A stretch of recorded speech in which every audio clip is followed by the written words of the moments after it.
The whole industry been in shambles. Everybody fugazi, I'm just changing the channel. Kendrick Lamar, the people. Drake and Party Next Door just recently released their new collab album, and it got me thinking about all the collab albums that have been announced between artists through the years that nothing ended up happening with it. It never came into fruition, and so I kind of want to revisit some of these announced, or at least minimum rumored, collab albums that never truly came into fruition, and what happened to them, what like the lead up process was, and why we never ended up getting them. Hey, let's get the proceedings proceeding this evening. No promethazine, I'm a king, no leaning. I got a better way to fight. The collab album that I remember everyone wanted for years was a Cole and Kendrick tape. I remember they talked about it very early on in their careers, and their music style definitely complemented each other at the time that this was really a hot rumor. And so it all started very early on in Kendrick's career, and they met, they were beginning a relationship, and they were just sitting down in the studio. Cole said he had some beats, and they started recording music and recorded a few tracks, and they got on the same page and were like, bro, we should do an album together. We should make a collab project.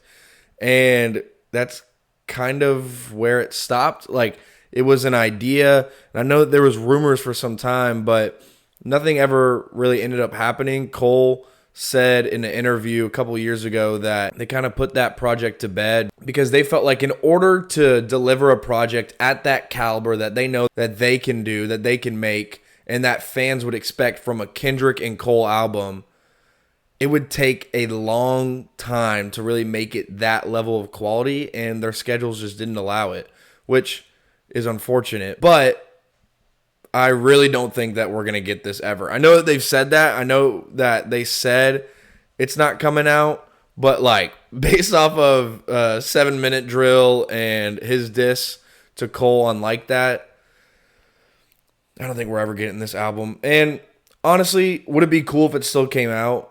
Yeah, but I think we're past the window of when it would be at its best. I think in that, like, 2015 to 2017, 2018 era would have been like, this is the time for it, but it just never really happened. And so I am a little sad that we didn't get this project because they really would have complemented each other well and just made some dope tracks, but I don't think I want it anymore, if that makes sense. Said what I had to and did what I did. Never turn my back on FBG, God forbid. Virgil got a paddock on my wrist doing front flips. What a Time to Be Alive too. Now, this is my most anticipated collab project on this whole list that I have because What a Time to Be Alive is my favorite rap album of all time.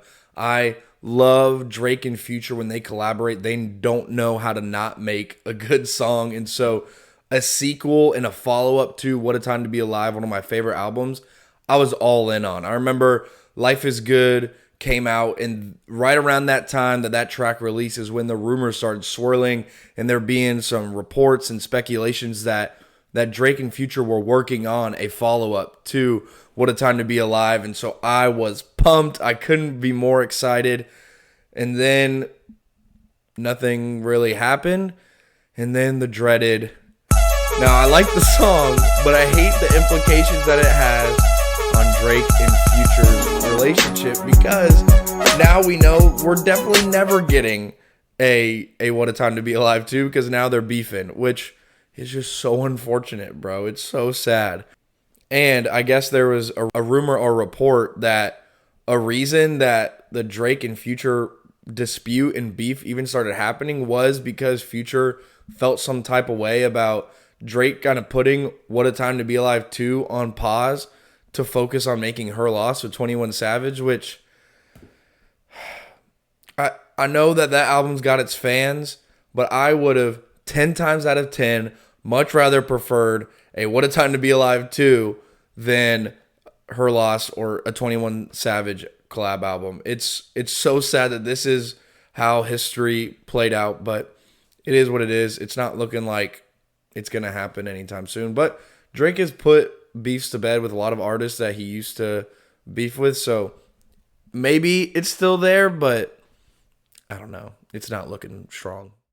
Bottles in a bucket full of ice. Yeah. Better make room, hit a Lambo. Celebrate. Better believe that I'm a sniper. Yeah. You know I'm about to take you from your man, though. Celebrate. Papa with the Angels and Demons with Joyner Lucas and Chris Brown seems like a collab album that's out of left field because it kind of is. Like, I remember this was announced when I was in high school back in 2018, and I was a fan of Joyner Lucas at the time. I was really getting into his music. Chris Brown is a legend, so obviously you got to love Chris Brown.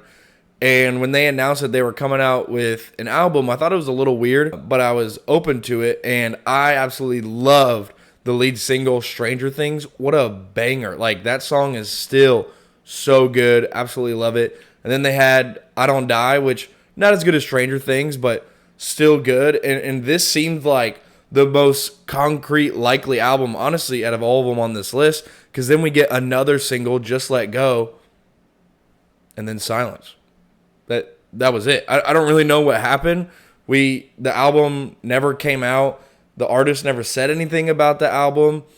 I'm assuming that they just either their schedule got busy or just a year or two later, Chris Brown released his collab album with Young Thug. So maybe he just started doing something else. I don't know if there's any relationship stuff behind the scenes. I don't think so because they've made a couple more songs together since then. So I don't really know what happened with this. Yes, is it the most crazy random pairing for an album? 100%. But based off the singles we got, I was pretty excited. It seemed like they had a pretty cool sound. Chris Brown was rapping really well as giving his iconic vocals to their tracks, and so I was excited. It's a shame. You letting the scouts outside. We running the scouts. Ain't no control in the game. They never leave. I got tats over my veins. Where were you during the Travis Scott Fortnite concert? Because that was a time to be alive. No Drake future pun intended. But that was where Travis Scott debuted his new song, The Scotts. Him and Kid Cudi. And they announced right then and there, right after that song came out, hey, we're working on an album together, The Scotts. And I'm not the biggest Kid Cudi fan, but the songs that those two artists have together are great. And I know that Kid Cudi was a huge inspiration and mentor to Travis Scott. So I could definitely see it being an awesome album. And you already know that the production on this album was going to be top tier. It was in their era of like the psychedelic and dreamy type sound. So it was going to be great. And then we didn't hear anything else. No other singles. It was just The Scotts, and that was it. The Scotts came out in 2020, and then in 2022 is when Kid Cudi said the album's not happening anymore. And that was it. I don't really know why he said that. I don't know why the album isn't happening, but it's a shame. I don't think that there's any beef between the artists because Kid Cudi was featured on Utopia, but it is what it is. This isn't a huge loss for me personally, but I was definitely open to hearing what that album could have sounded like. Talking Aquafina, glass crystal clear. Ice there, ice here. I just ice the atmosphere. I'm walking real light. It's on like skating on ice. In April 2018, Migos, Gucci Mane, Lil Yachty, some of the biggest faces of Atlanta hip hop at the time, came out and said that they are all working on a collab album, The Glacier Boys. And then we didn't hear anything else from there.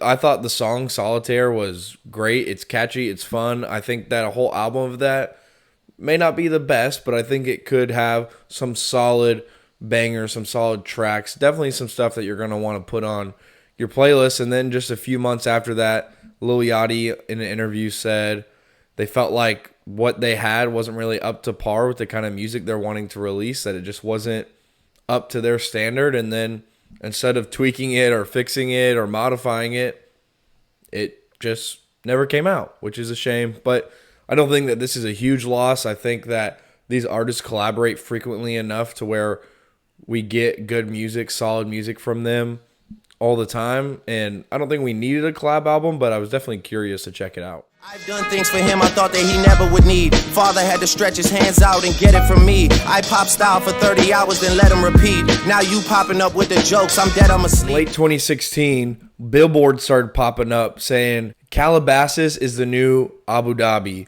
And it had the OVO logo and the Good Music logo, hinting that Kanye and Drake were cooking up a project together. And then Kanye later said at OVO Fest that it was official that they were trying to work on a project. And that album could have been phenomenal, right? Like, I know Kanye is a very controversial figure, and I'm trying to separate art from the artist here, but Drake and Kanye together would have made some of the best music we've ever heard. And obviously, we kind of all know what happened with that, right? Like, Drake and Pusha started beefing, and then that just opened up the whole can of worms for the Drake-Kanye beef that never really made it to diss tracks, but we know with the rumors that Kanye was the one that told Pusha about Adonis when it was supposed to be a secret, and that secret that Drake had a kid blew up the whole rap beef. And this project is long gone, especially with what Kanye's talking about now. We're never seeing this project, and it's a darn shame, because at that time, in that 2016, 2017 time frame, these two would have made some phenomenal music, and it arguably could have been, it had the potential to be one of the best collab albums ever. So, what do you think? Which of these projects that never came to fruition are you the most bummed about?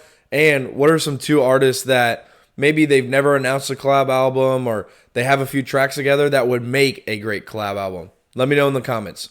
Deuskies, homies.